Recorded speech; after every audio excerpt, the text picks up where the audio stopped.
कालपासून धाराशिवमध्ये फिरतोय कुटुंब संवाद करत. कारण ज्या वेळेला मी मुख्यमंत्री होतो तेव्हा मी एक संकल्पना राबवली होती, माझे कुटुंब माझी जबाबदारी. म्हणून मी माझ्या कुटुंबियांना भेटायला आलेलो आहे. आता खरं म्हणजे बघायचं कुठे आणि बोलायचं काय हा एक प्रश्न आहे. कारण इथून असं पूर्ण हा एक मानेचा व्यायामच होणार आहे माझा.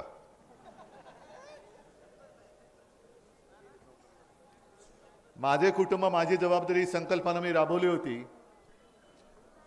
आणि त्यातलं आता म्हणजे आपली कॉपी काही जण करायला लागलेत. काय 140 कोटी यही मेरा परिवार आहे. मग काही त्यांच्या अंधभक्तांनी सुरू केलं मोदी परिवार मोदी परिवार. चांगलंय, पण माझी संकल्पना होती आणि ती आज सुद्धा आहे, हा महाराष्ट्र माझं कुटुंब आहे आणि त्याची जबाबदारी माझी आहे. मग त्या मोदी परिवारवाल्यांना मी विचारतोय की मोदी परिवार ठीक आहे, पण जबाबदारी कोण घेणार? का वाऱ्यावर सोडलाय परिवार? हे असे सगळे भंपक लोक आहेत. मी या मतदारसंघात भाषण करण्याच्या आधी मनापासून तुमची मी दिलगिरी व्यक्त करतोय.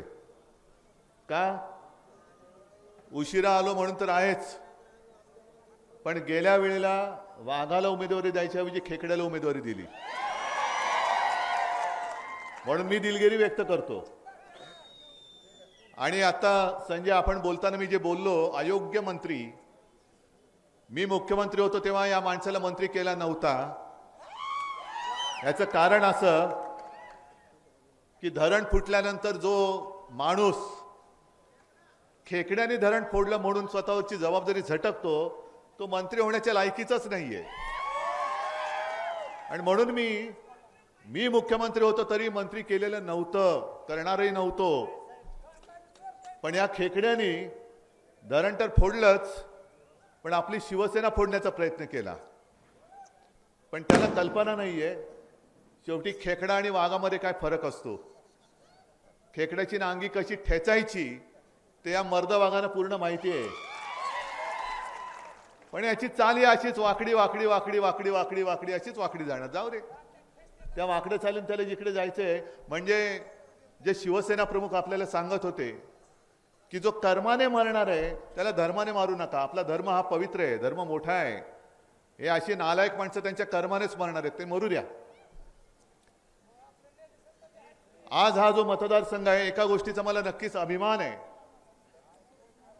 की मी मुख्यमंत्री असताना जे शिवसेना प्रमुखांनी वचन दिलं होतं संभाजीनगरकरांना आणि धाराशिवकरांना की औरंगाबादचं संभाजीनगर झालं पाहिजे, ते छत्रपती संभाजीनगर मी मुख्यमंत्री असताना केलं. आणि उस्मानाबादचं धाराशिव मी मुख्यमंत्री असताना केलं. आणि हे जे आता बोंबलतं, एक फटाके बंद करा रे. आता कुठच्या बाजूला जरा पाणी होतं त्याच्यावर.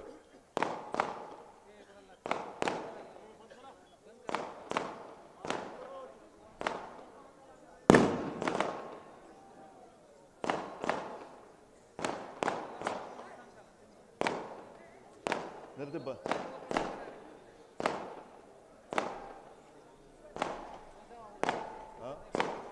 सांग ते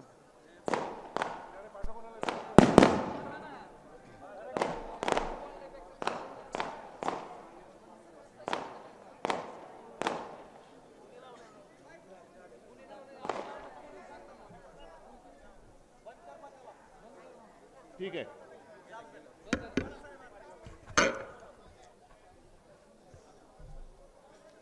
काय बोलत होतो? खेकडा झाला, खेकडा झाला. आता खेकड्याला जो हाताळतोय त्या वाकड्यावरती बोलूया. या आता फटाके बंद करा ना जरा. हा वाकडा म्हणजे कोण? भारतीय जनता पक्ष, भाकड जनता पक्ष, भाडोत्री जनता पक्ष. आणि शिवसेना प्रमुखांच्या भाषेत बोलायचं तर कमळाबाई. बरोबर ना? कारण माझ्यावरती आरोप होतात आम्ही शिवसेना का फोडली, म्हणजे त्या गद्दारांनी की उद्धव ठाकरेंनी हिंदुत्व सोडलं. मी तुम्हाला विचारतोय, ही संपूर्ण चहूबाजूनी गर्दी आहे, मी तुमच्या मध्ये उभा आहे, तुम्हाला वाटतं का रे मी हिंदुत्व सोडलं? मी काही चूक केल्याचं तुमचं मत आहे? कारण मी जनतेच्या न्यायालयात न्याय मागणारा माणूस आहे. न्यायालयाकडनं, सर्वोच्च न्यायालयाकडनं मला न्यायाची अपेक्षा जरूर आहे. पण तारीख पे तारीख तो सनी देओलचा डायलॉग अजून संपत नाहीये. काल सुद्धा तारीख पडले आणि कालच्या तारीख पडताना, कालची तारीख देताना सर्वोच्च न्यायमूर्तींनी जी एक विचारणा केली मिंद्यांच्या सरकारला, मिंद्यांच्या वकिलाला, की मध्ये त्यांनी जो एक लवाद नेमला होता तो नार्वेकर, या लवादाने जो निकाल दिलेला आहे तो सर्वोच्च न्यायालयाच्या निर्णयाच्या बाहेर वाटत नाही का? म्हणजे याचा अर्थ हे सरकार पूर्णपणे घटनाबाह्य आहे. जो पक्षांतराचा कायदा आहे तो मोडून या मिंद्यांनी पक्षांतर केलेलं आहे. आणि बरं तर बरं, पक्षांतर तर केलंच, पण आपली पवित्र शिवसेना जी हिंदुत्वाच्या रक्षणासाठी आणि मराठी माणसाच्या अस्मितेसाठी, न्याय हक्कासाठी शिवसेना प्रमुखांनी स्थापन केली, ती चोरण्याचा हे प्रयत्न करतायत. आणि याच्यामध्ये सगळे सामील आहेत. भारतीय जनता पक्ष तर आहेच, पण निवडणूक आयुक्त सुद्धा आहेत. हे मी जाहीर आरोप करतोय. कारण सर्वोच्च न्यायालय काल बोललेलं आहे की तुम्ही पक्ष कोणाचा आहे ठरवताना फक्त आणि फक्त विधिमंडळातील बहुमताचा विचार केलेला आहे. हे आमच्या निर्णयाच्या बाहेर वाटत नाही का? अरे किती तुमच्याकडे गेले? 40 ना? मग नुसती या सभेमध्ये एवढीच माणसं धरा, ही 40 पेक्षा कितीतरी पटीने जास्त आहेत.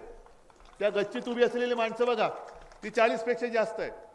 आणि महाराष्ट्रामध्ये मी फिरताना सभा तर सोडाच, दुतर्फा जी गर्दी जमते ती 40च्या कित्येक पटीने जास्त आहे. मग शिवसेना कोणाची? या हलकटांची, या गद्दारांची, नालायकांची, लाचारांची? ज्या शिवसेना प्रमुखांनी अन्यायाविरुद्ध लढायला शिकवलं आणि लढताना लाचार व्हायचं नाही, मराठी माणूस, हिंदू हा कधीच कोणासमोर लाचार होता कामा नये, ज्या शिवसेना प्रमुखांनी स्वाभिमान शिकवला आणि या मिंद्याने तिकडे माना टाकल्या. तुम्हाला पटतंय शिवसेना त्यांची, त्यांच्याकडे शिवसेना म्हणून? ओम राजे, तुम्ही आता जे बोललात ते खरं आहे. आता आपला ओमराजे जे बोलले ते बरोबर आहे. यापूर्वी आपले खासदार आले होते, मोदींचा चेहरा कुठेही नव्हता, फक्त शिवसेना प्रमुख आणि धनुष्यबाण, पण ते धनुष्य बाणाला सुद्धा त्यांनी डाग लावलेला आहे. यापुढे आपली निशाणी आहे ती मशाल. अन्याय जाळून टाकणारी आणि हुकुमशाही जाळून टाकणारी आपली ही मशाल घेऊन त्यांच्या बुडाला आता जाळून टाकायचंय. आजपर्यंत भारतीय जनता पक्षाने शिवसेनेची मैत्री बघितली, आता मशालीची धग बघा कशी असते ती. बघा कशी तुमची बुडाला कसे चटके बसतात ते आता तुम्हाला या निवडणुकीत दाखवतो. पण ज्या वृत्तीने भारतीय जनता पक्ष काम करते, नुसता तोडा फोडा आणि राज्य करा, म्हणजे मोदींचं काय जातंय की ते तर म्हणतात की पुढच्या वर्षीची आमंत्रण म्हणजे इतर बाहेरच्या देशांनी त्यांना आमंत्रण दिलेत. बघा, म्हणजे त्यांनाही विश्वास वाटतोय की मीच पुन्हा पंतप्रधान होणार. अहो मोदीजी, असं नाहीये. ते आमंत्रण ते देशाच्या पंतप्रधानाला असतं.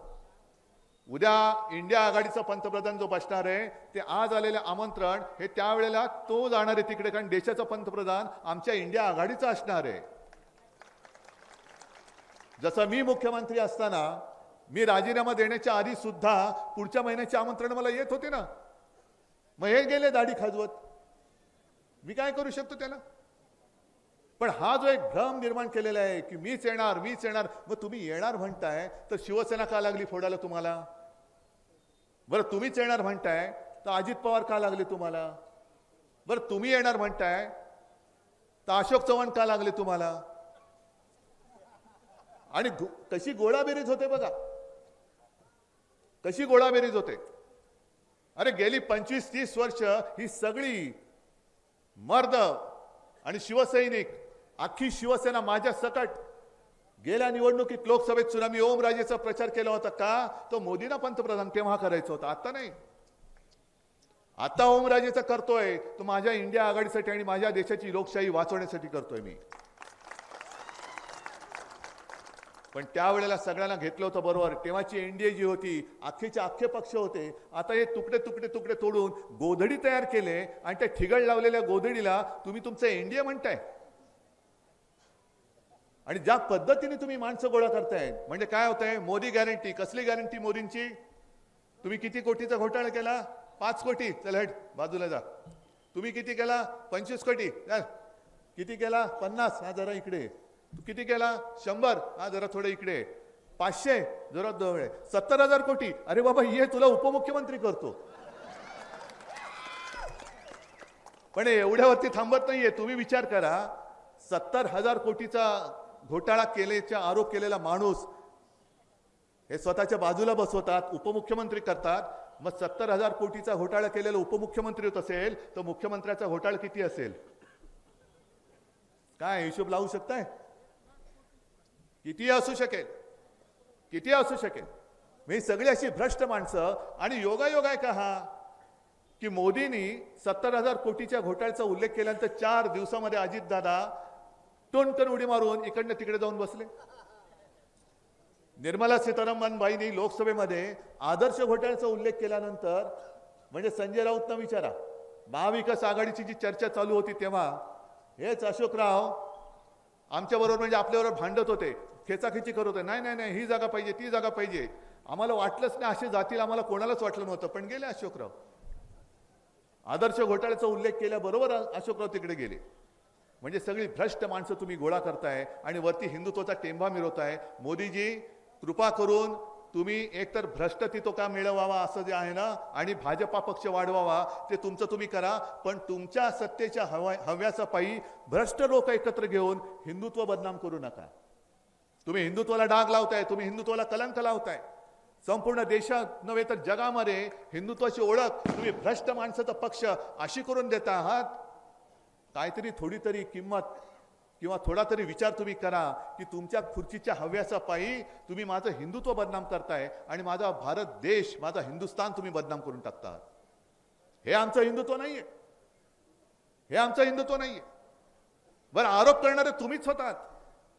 आज जी शिवसेना तुम्हाला वाईट वाटते आणि आज तुम्ही जो उद्धव ठाकरे संपवायला निघालायत, या बघा उद्धव ठाकरे संपवता येत असेल संपून दाखवा. माझं आव्हान आहे तुम्हाला. उद्धव ठाकरे संपवायचं असेल तर ही जनता संपवेल. जनतेने सांगायचं मी तुम्हाला हवा आहे की नको आहे हे तुम्ही सांगा. तुम्ही नको बोललात तर मी घरी जायला तयार आहे. मी करतोय हे तुम्हाला पटत नसेल तर तुम्ही सांगा उद्धव ठाकरे तू चुकीचं करतोयस, तू घरी बस, आम्हाला मोदीच हुकुमशाह पाहिजे. जर मी चुकत असेल तर तुम्ही, तो अधिकार तुमचा आहे, मोदींचा नाहीये, अमित शहाचा तर अजिबात नाहीये. ज्या लोकांना शिवसेना प्रमुखांनी वाचवलं ते उद्धव ठाकरेला संपवायला निघालेत. म्हणजे जेव्हा शिवसेना प्रमुख होते तेव्हा त्यांनी मोदींची बाजू घेतली होती. अमित शहाना सुद्धा त्यांनी वाचवलं होतं की नव्हतं हे अमित शहाना विचारा जाऊन. जर त्यांच्यामध्ये जरा तरी काही आता नीतिमत्ता राहिली असेल तर ते खरं सांगतील की होय, येस, मुझे बाला साहब ने उस वक्त बचाया था. मग मोदीजींना वाचवलं, अमितजींना वाचवलं. आणि आम्ही काय चूक केली होती? तुम्हाला सगळ्यांना तुम्ही साक्षीदार आहात. 2014 साली आपण त्यांच्याबरोबर युतीत होतो की नव्हतो? पण पंतप्रधान झाल्यानंतर जून मध्ये त्यांनी शपथ घेतली असेल. जून नंतर ऑक्टोबरची जी निवडणूक झाली विधानसभा, मला हे काय या विधानसभेत या मतदारसंघात आठवतंय, कारण त्याही वेळेला मी तुळजाभवानीचं दर्शन घ्यायला आलो होतो. तुळजाभवानीचं दर्शन घेऊन मी बाहेर पडलो आणि मला फोन आला, उद्धवजी बहुतेक भाजपा युती तोडते. आणि त्याच संध्याकाळी एकनाथ खडसेंनी फोन करून, उद्धवजी आमचा निर्णय झालाय, आता आपलं काय राहील टिकेल असं युती काय वाटत नाही, आम्ही युती तोडण्याचा निर्णय घेतलेला आहे. मग त्यावेळेला काय मी हिंदू नव्हतो? काय आम्ही चूक केली होती?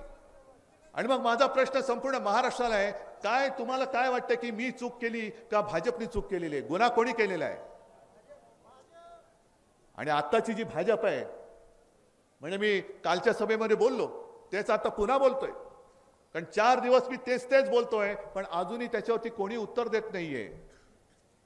भारतीय जनता पक्षाची जी पहिली यादी जाहीर झाली त्याच्यात नरेंद्र मोदीजींचं नाव आहे, अमित शहाचं आहे, पण अजूनही ज्यांनी भाजप वाढवण्यासाठी खस्ता खाल्ल्या, कष्ट घेतले आहे त्या नितीन गडकरींचं नाव नाही, अजिबात नाही.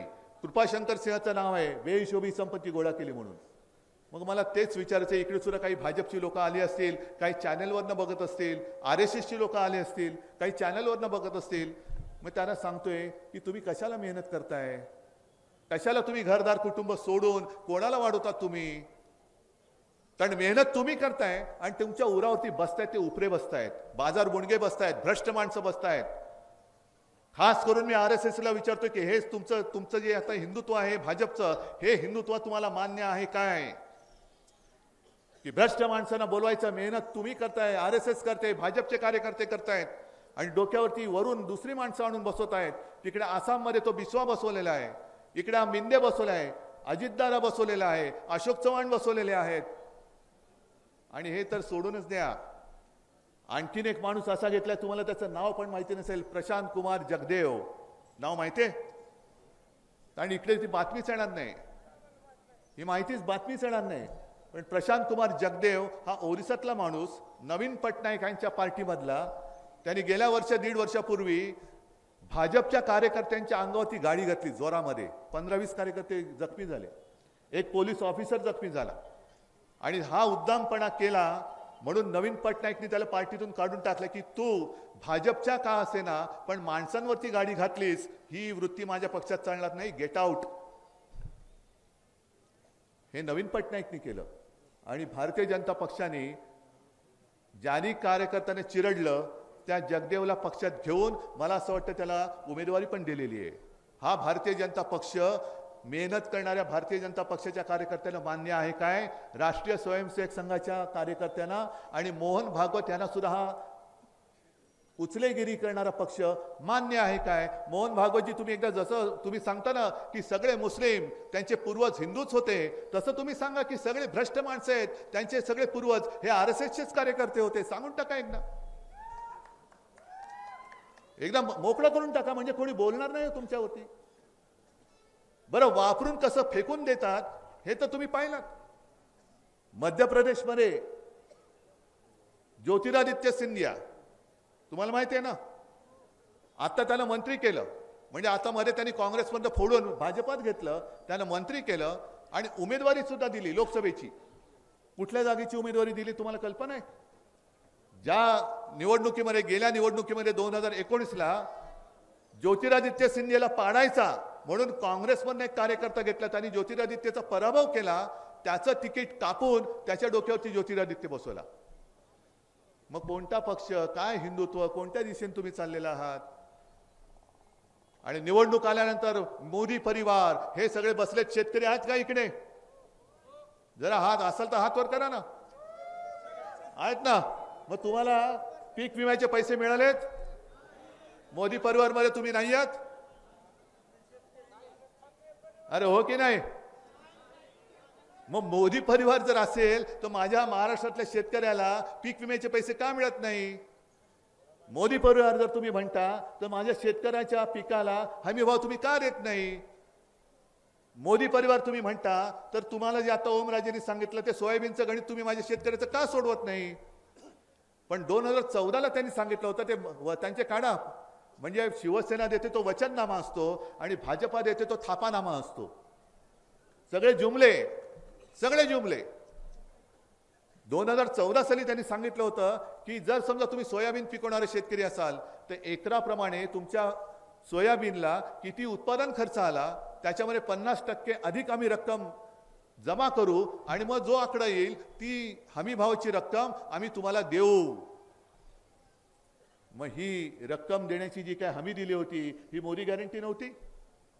मग तुम्ही जी काय वचनं दिली होती 2 कोटी लोकांना रोजगार मिळणार दरवर्षी, अरे 10 वर्ष जर का काढली तर आजपर्यंत 20 कोटी लोकांना रोजगार मिळाला पाहिजे होता. मला इथल्या लोकांनी सांगावं किती लोकांना मोदींमुळे रोजगार मिळालेला आहे? मग ही मोदी गॅरंटी नाही? किती लोकांना प्रधानमंत्री आवास योजनेत घर मिळालेले आहे सांगा जरा. मग कुठे ते योजना? देशामध्ये 50 लाख लोकांना प्रधानमंत्री आवास योजनेमध्ये घर मिळालं. जिथे जिथे जातो मी सभेत विचारतो, एक सुद्धा हात वर येत नाही. मग दिली कोणाला घर? कोणाचं तुम्ही कर्ज माफ केलं? आता निवडणुकीच्या तोंडावरती तुम्ही गॅस सिलेंडरचे दर कमी करता आणि निवडणूक झाल्यानंतर म्हणजे तुमचं बटन शेवटचं दाबलं गेलं का दुसऱ्या दिवशी पेपरमध्ये बातमी येते सिलेंडर 500 रुपयाने महागला. बसा बोंबलत. ही सगळी ही सगळी नाटकं हे बघून आता देश कंटाळलेला आहे.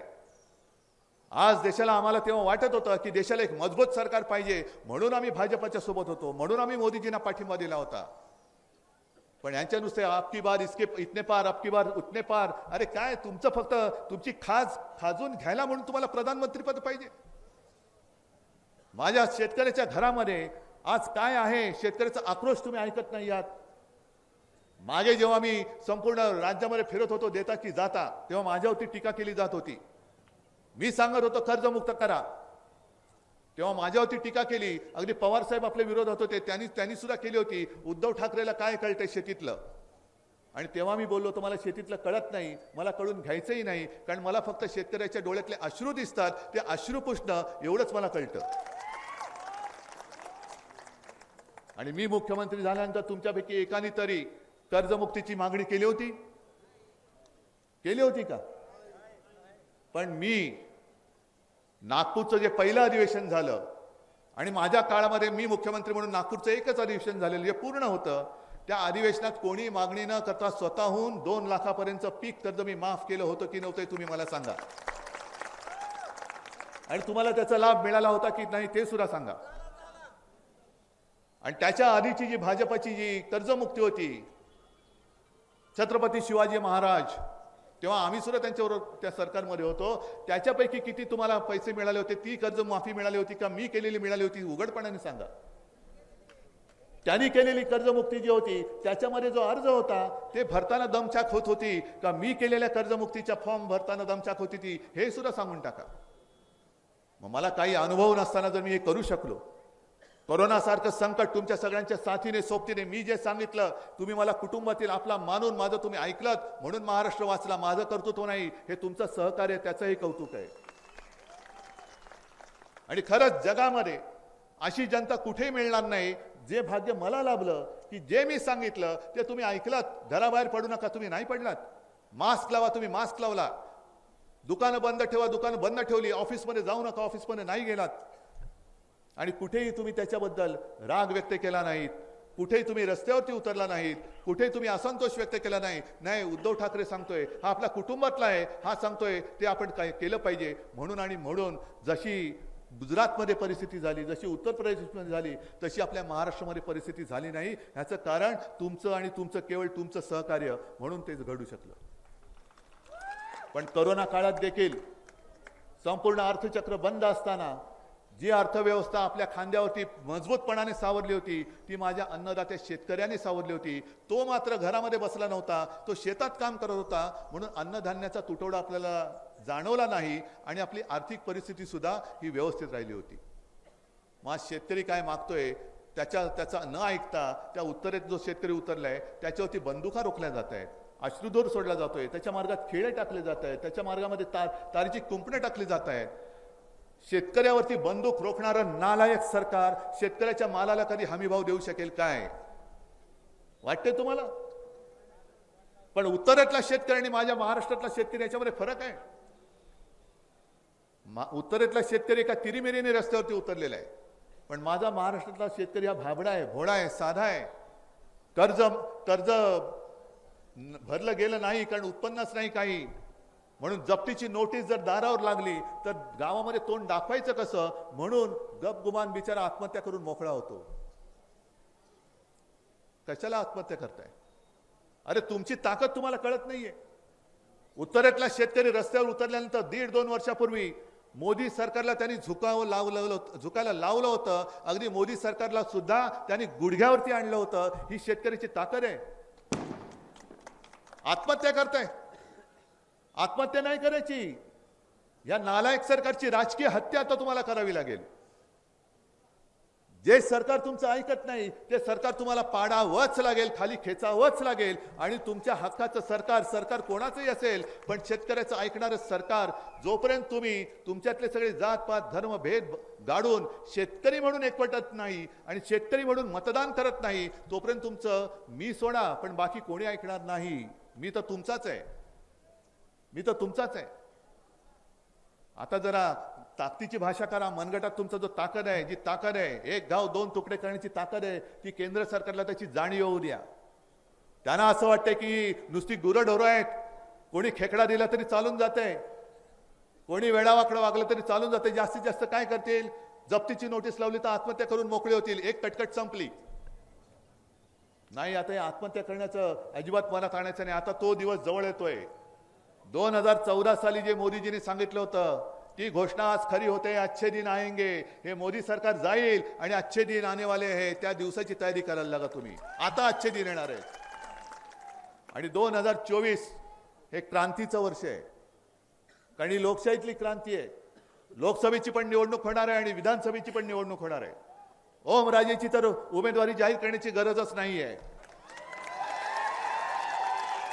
तिकडनं कैलाशी पण करायची गरज नाहीये. आणि यावेळेला इकडनं खेकडा तर देणारच नाही. देईन तो अस्सल वाघच देणार आहे. आणि या खेकड्याला पुन्हा इकडे येऊ द्यायचं नाही, अजिबात नाही. कारण त्यांना मस्ती आहे. त्यांना असं वाटतं, मगाशी सांगितलं ना ओमराजे, तुम्हीच सांगितलं ना कुठल्या निवडणुकीत 50-50 हजार वाटले होते. अरे ज्यांनी 50 खोके घेऊन सुद्धा ज्याची भूक शमत नाही असा राक्षस हा मंत्री म्हणून बसवायचा. असं सरकार हे आपल्या डोक्यावरती शासन करते म्हणून बसवायचं आहे. आपल्याकडे पैसे नाही आहेत, त्यांच्याकडे पैसेच आहेत पण लोक नाही आहेत. माझ्याकडे लोक, ही माझी जन आणि धन संपत्ती हीच आहे माझी. हेच माझं भांडवल आहे, हीच माझी शक्ती आहे.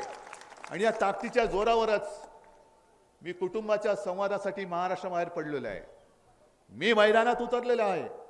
ही लढाई तुमची लढाई लढायला उतरलेलो आहे. सोबत आहात की नाही? इथून आपल्या शिवसेनेचा अस्सल भगवा, मशालीचा भगवा हा पुन्हा निवडून देणार आहात की नाही? आणि मोदी सरकार पाडून आपल्या हक्काचं हिंदुत्ववादी आणि मराठी माणसाचं सरकार तिकडे आणणार आहात की नाही? जर आणणार असेल तर मला चहू बाजूने हात वर करून सांगा. आणि हे हात, हे फोटो मीडियावाल्यांनो जरा दिल्लीला पाठवा.